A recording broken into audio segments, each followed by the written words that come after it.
Bonjour et bienvenue pour ce nouvel épisode du Courrier des auditeurs. Vous êtes en compagnie de Valentin Floquet. Et de Lisa Dufaux. Et cette semaine, nous allons, comme d'habitude, d'abord vous parler un peu de l'actualité de la radio et après, nous vous répondrons à certaines de vos questions. Est-ce que peut-être on peut d'abord rappeler les concours ? Oui, alors on va commencer peut-être par le concours trimestriel. Il faut le rappeler, encore Oui, une donc fois. en fait, il faut citer 3 mesures prises à Taïwan au niveau du gouvernement central ou alors local pour encourager la natalité. Il y a encore des mesures qui ne Ouais. sont pas forcément actuelles, mais qui sont annoncées. J'ai l'impression que chaque semaine, on entend des nouvelles Voilà. mesures, en fait, en ce moment. Je pense qu'il y a vraiment un problème de natalité à Taïwan Et et des que élections qui arrivent. aussi, ça joue beaucoup. D'ailleurs, pour ceux qui ne savent pas, au niveau des élections, moi, de mon côté, je vois que toutes les routes sont en train d'être faites, donc ça veut dire que les élections sont très proches. Voilà, pour la petite anecdote. Et donc, pour citer ces 3 mesures, ceux qui feront partie du tirage au sort, il y aura 3 gagnants, et ce seront des tongs sandales taïwanaises typiques, mais au format magnet, c'est-à-dire en aimant.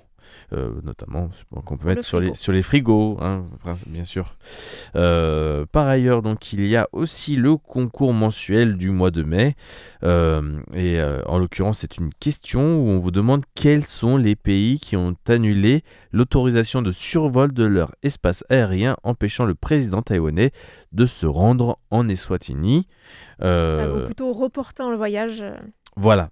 Parce que ça s'est quand même fait quelques jours plus tard. On va dire empêchant le président taïwanais de se rendre en Eswatini avec son avion présidentiel.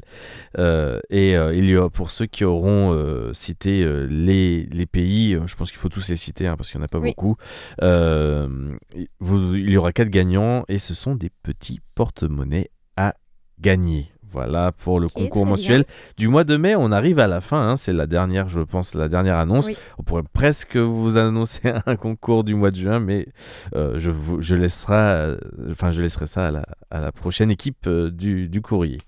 Par ailleurs, il y a une activité spéciale. Il y a une activité supplémentaire qui est l'activité annuelle du fameux fanion de RTI 2026, avec un dessin de pie bleu de Taïwan, alors la pie bleue de Pirol, de Formose, qui est dessus donc sur ce fanion. Et tous ceux qui donc pour pouvoir gagner ce fanion, il vous suffit de nous envoyer au moins 3 rapports d'écoute avant la fin du mois. Donc il vous reste seulement quelques jours. Et quand vous écoutez ça, même, faudra vous les avoir envoyés quand vous écoutez l'émission. C'est votre dernier jour, là, on vous le rappelle.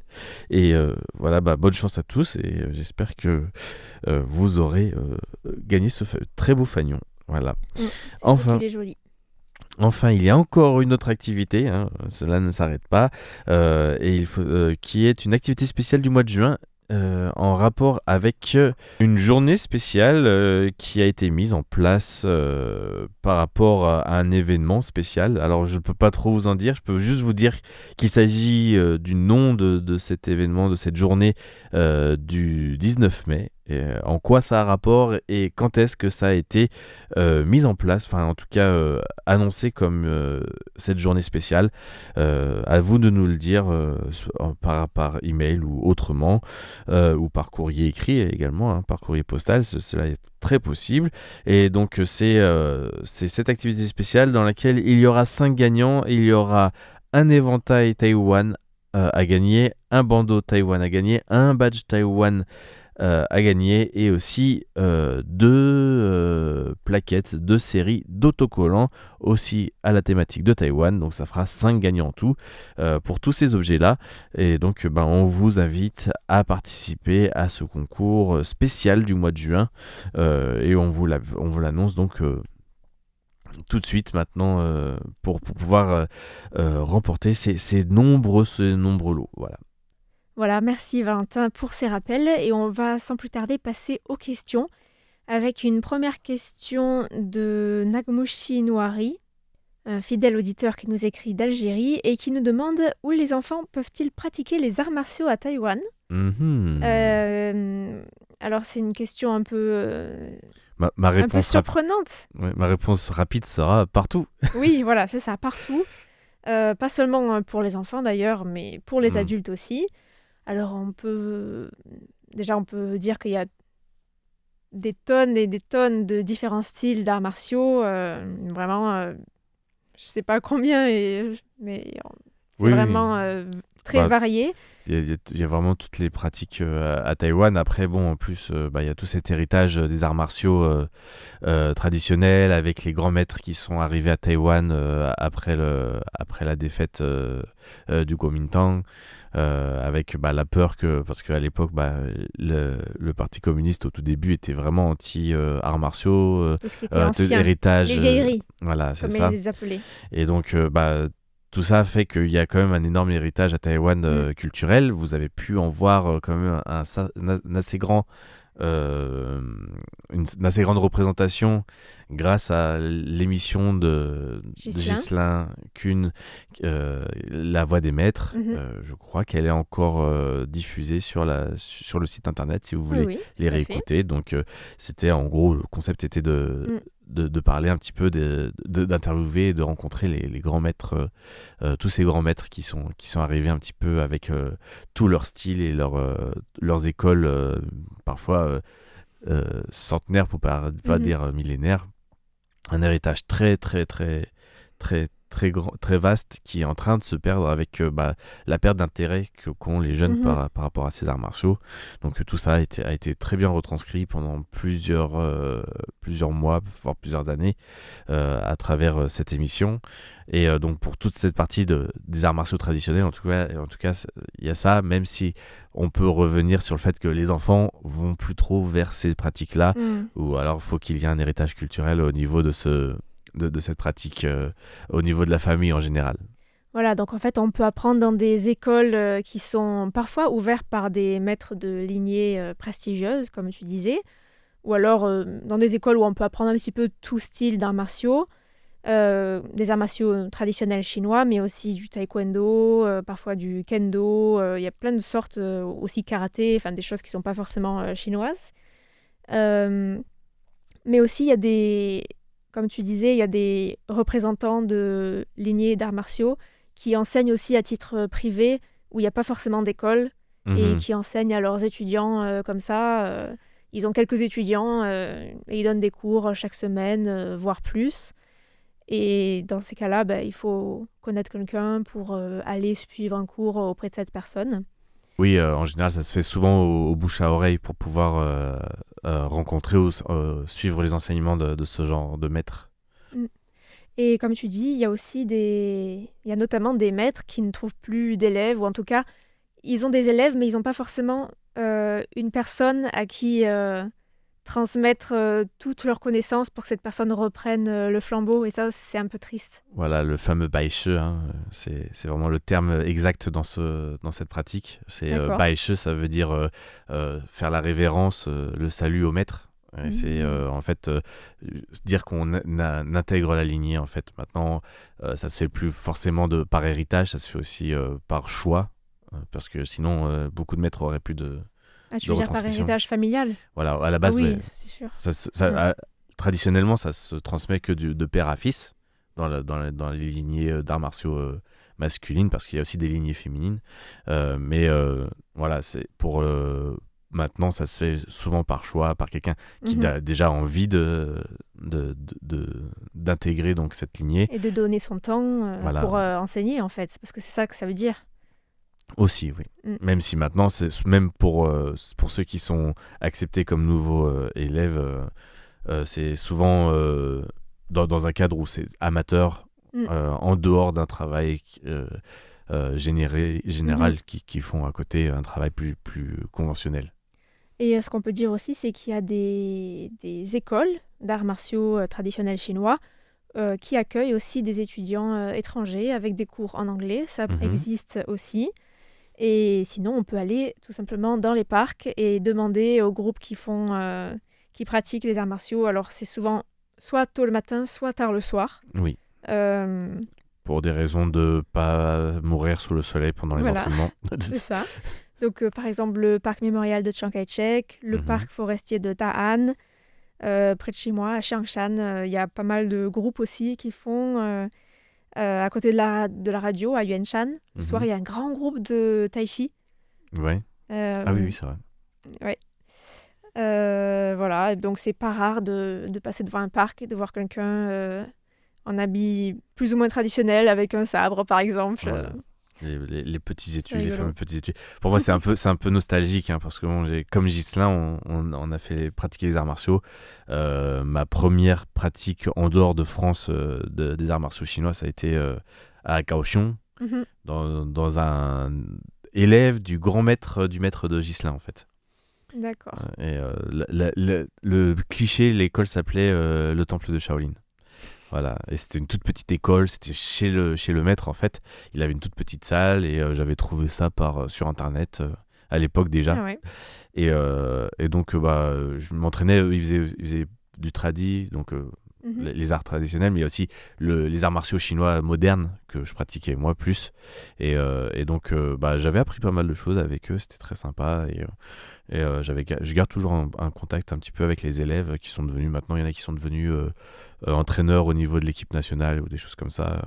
Donc c'était assez intéressant. Et ouais, Ouais, ouais, ils ont fait leur chemin, quoi. ouais, voilà. Et on peut dire aussi pour les enfants qu'il y a des programmes donc après l'école pour apprendre les arts martiaux, mais ça peut aussi s'apprendre dans les écoles parfois. Les enfants, en général, préfèrent faire du taekwondo et du karaté ou du kung-fu. Enfin, un peu moins donc les arts traditionnels chinois. Mhm, Le taekwondo et le karaté, apparemment, c'est ouais. très à la mode. Oui, oui, Et taekwondo c'est numéro un. De toute façon, c'est lié avec la K-pop, etc. Il y a eu, en arts martiaux, il y a eu un énorme élan en fait à la fin des années 2010, ok. Et et le judo aussi. partout en Asie. Même Et pas. on peut parler aussi du kendo. Il y Mhm. a certains, je sais pas si on peut dire dojo, Ouais, ouais, c'est des, des dojos, des dojos, dojos mais traditionnels, vraiment des traditionnels. salles d'armes en fait. Ça Ouais, s'appelle des ça des salles salles d'armes. d'armes traditionnelles de la période japonaise, Oui. où on peut, enfin, c'est vraiment beau avec un parquet et dans un beau bâtiment. En mandarin, on les Et appelle les Wudodian. voilà, c'est Ouais. ça. Et il y en a un qui a été détruit aussi à Kaohsiung, que j'avais visité quand j'étais à Kaohsiung, Ah bon? qui a été détruit par un arbre pendant le dernier typhon, je crois, c'était il y a 1 ou 2 ans maintenant. Mais celui de Kaohsiung, il est en très bon état. Ah, mais il était Il y avait il y avait des travaux, effectivement. il y avait un énorme arbre à côté qui est tombé dessus. Ah ouais, ah bah c'est pour ça qu'il y avait un échafaudage. Ouais, tu l'as vu il y a pas longtemps, c'est ça? Ouais, parce que Ok. j'y étais allée plusieurs fois avant. Ouais, ouais. D'accord. Bah oui, c'est ça. Bon, bah, j'espère qu'ils l'ont bien réparé, Puis qu'ils sont en train de bien le réparer. c'était l'arbre vraiment emblématique qui En était plus, juste il devant. est énorme Il cet était arbre. énorme, tout à fait. Aïe, Voilà. aïe, aïe.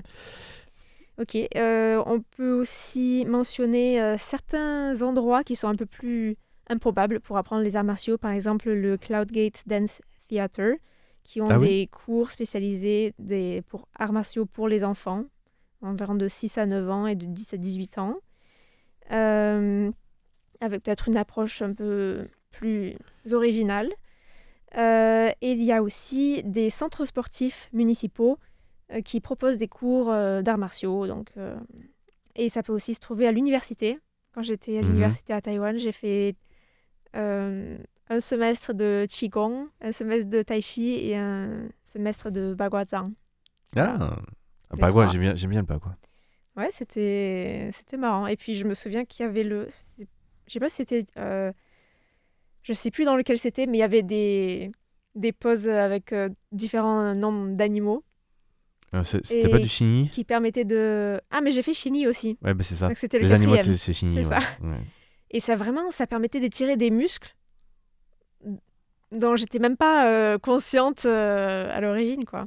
Ah ouais, ouais. Malheureusement, j'ai oublié maintenant. Ouais. Mais Le chigny, l'un des enchaînements de base, enfin ce qu'on appelle les taolu, c'est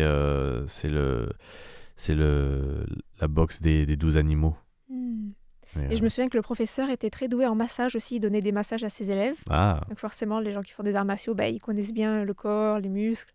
Ouais, puis Donc, c'est souvent dans la pratique traditionnelle des arts martiaux traditionnels, c'est un peu lié la médecine chinoise et les tuina et tout ça, voilà. mm. Voilà.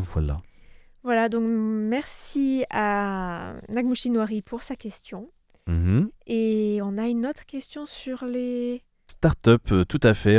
C'est une question de Jacques Augustin qui aurait aimé savoir ce que l'entrepreneuriat représente comme société à Taïwan et combien de start-up Taïwan recense-t-il. Waouh, Voilà, c'est donc vraiment une question très très vaste. Hein. c'est une question très vaste. En même temps, combien de startups, c'est assez court comme réponse, mais on va parler un petit peu de l'entrepreneuriat des startups à travers ce que j'ai trouvé. C'est le livre blanc sur l'entrepreneuriat à Taïwan en 2025 qui a été publié par le ministère de l'économie en avril dernier, le 30 avril dernier, donc c'est tout récent.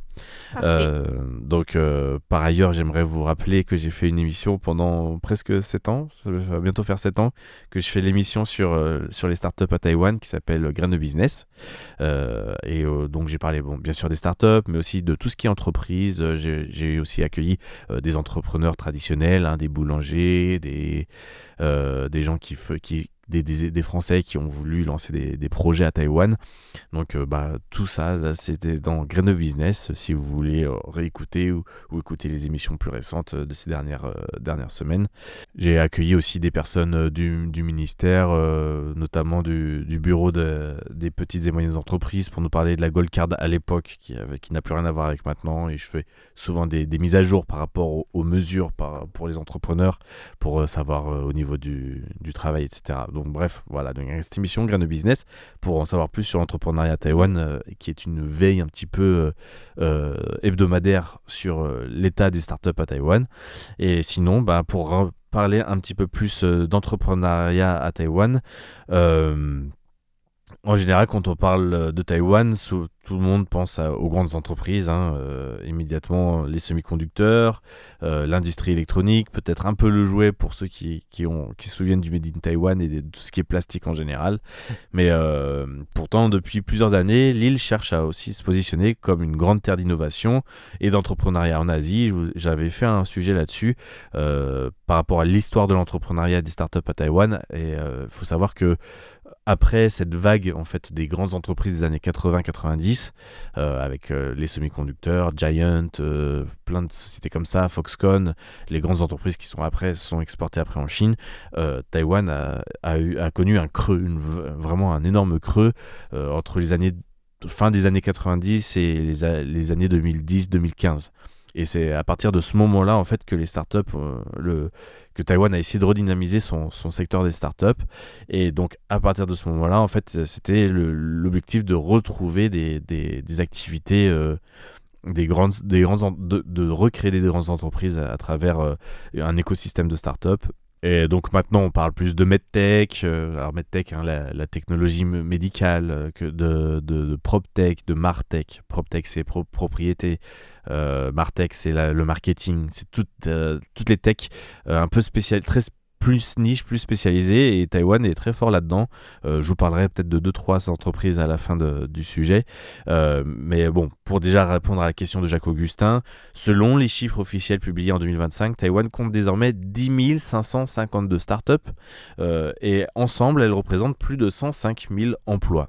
Ce chiffre peut sembler modeste comparé à des géants comme les États-Unis ou la Chine, mais il est considérable à l'échelle d'un territoire de 23 millions d'habitants, car ce sont toutes des entreprises qui ont moins de 5 ans en théorie, plus ou moins.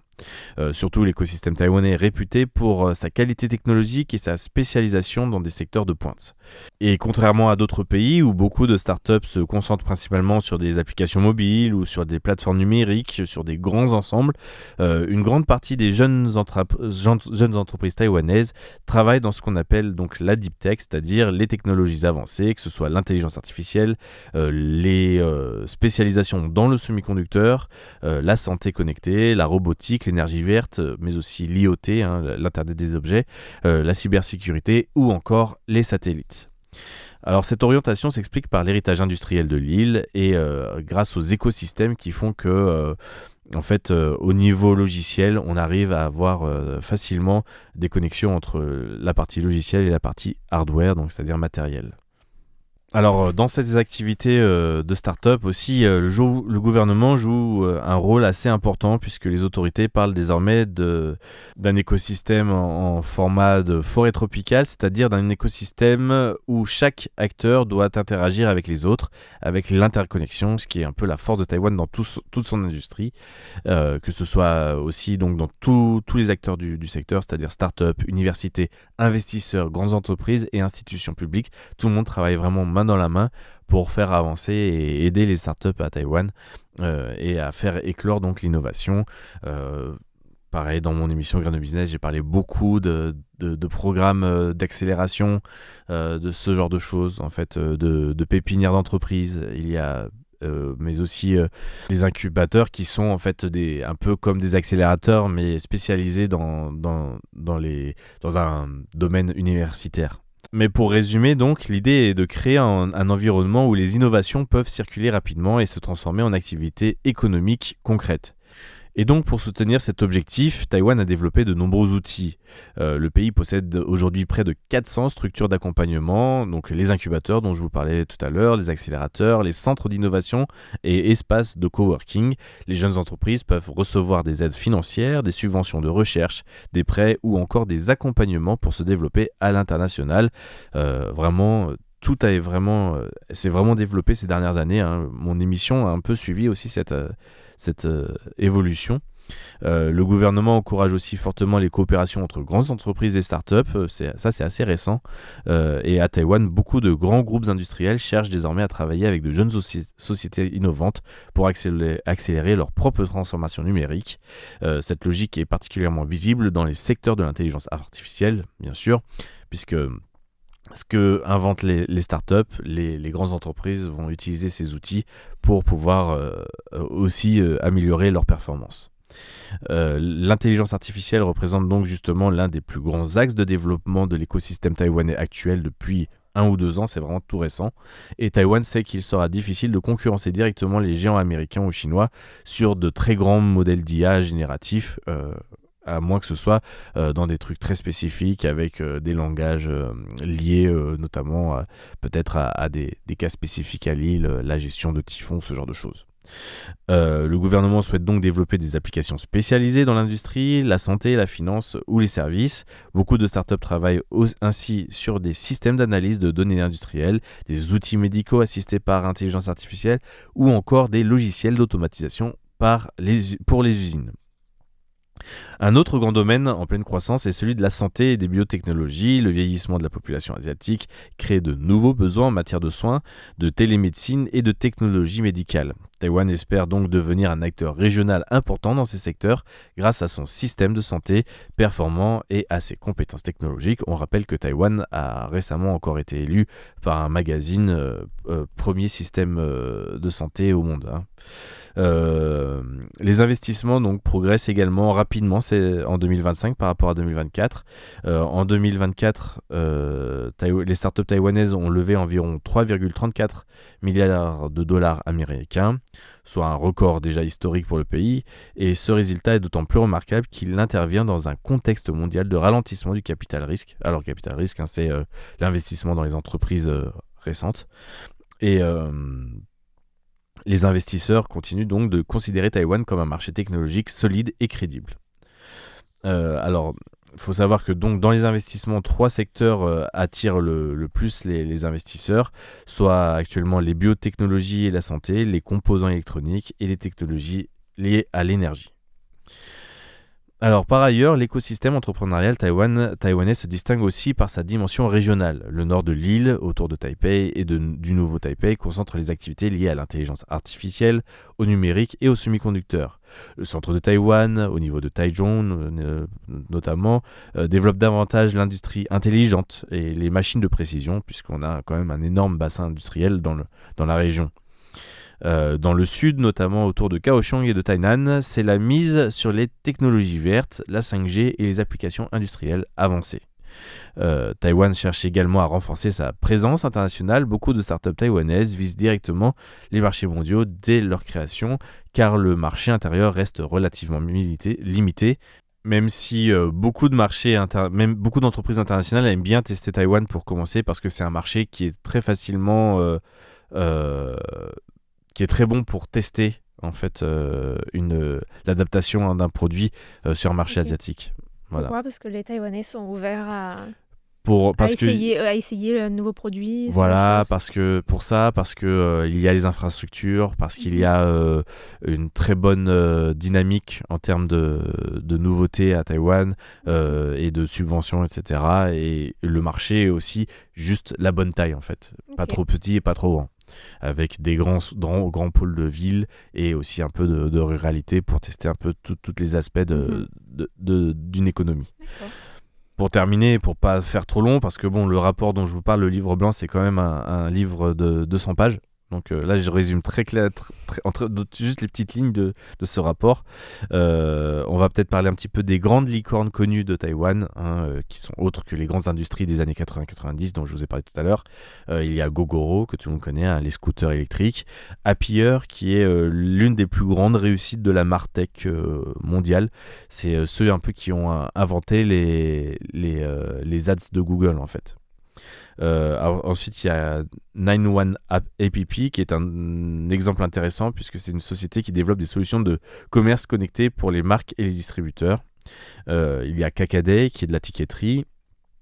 Et enfin, il y a Ikala qui est une société spécialisée dans l'intelligence artificielle et le cloud computing, c'est-à-dire le service de logiciels dématérialisés. Voilà donc pour cette petite longue représentation en fait des startups quand même.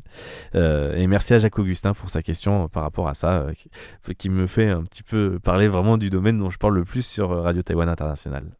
Voilà, merci à lui. Et on a une dernière question de Siddhartha Bhattacharjee qui nous écrit d'Inde et qui nous demandait combien il y avait d'ONG à Taïwan. Alors, Taïwan compte environ 60 000 à 80 000 ONG et organisations à but non lucratif enregistrées en tant que sociétés et associations ou fondations. Donc, le terme d'ONG peut en fait regrouper tout un tas d'associations et organisations en tout genre. Ça va de l'association de personnes en situation de handicap qui militent pour obtenir une meilleure accessibilité des services publics, à des associations d'anciens combattants, en passant par les organisations d'aide aux personnes défavorisées, notamment l'aide alimentaire aux SDF, aux seniors isolés, donc bref, aux associations religieuses aussi, donc il y a de tout. Et le gouvernement s'appuie beaucoup sur ce secteur pour non seulement renforcer son influence internationale, donc on peut notamment penser à l'ONG Taiwan STUF, qui a été fondée par des Taïwanais d'outre-mer. En fait, elle est enregistrée à New York, mais elle sert à donner de la visibilité à Taïwan en marge de l'Assemblée mondiale de la santé, comme la semaine dernière par exemple, parce que le gouvernement taïwanais ne peut pas y être représenté officiellement. Et on a d'ailleurs parlé à RTI à plusieurs reprises du rôle des ONG qui souvent se substituent à celui du gouvernement, surtout en matière d'aide sociale, notamment en matière de handicap, d'accompagnement des aidants, ou encore par exemple dans le mouvement d'aide aux ex-esclaves sexuels de l'armée japonaise qui ont été accompagnés par la fondation Women's Rescue alors qu'il n'y avait pas vraiment d'aide du gouvernement. Donc souvent les associations se substituent au gouvernement dans un premier temps et après seulement au bout de quelques années le gouvernement va commencer à agir. Donc ça se fait souvent comme ça. Et sinon, on peut aussi citer le réseau Taiwan Aid, qui est une plateforme majeure qui rassemble des dizaines d'ONG locales qui sont impliquées dans le développement et l'aide humanitaire. Et malheureusement, on arrive déjà à la fin de cette émission, donc je vais devoir conclure ici. Donc merci à Siddhartha Bhattacharjee pour ses questions, et on vous donne rendez-vous la semaine prochaine avec un prochain courrier des auditeurs. Merci à tous, au revoir.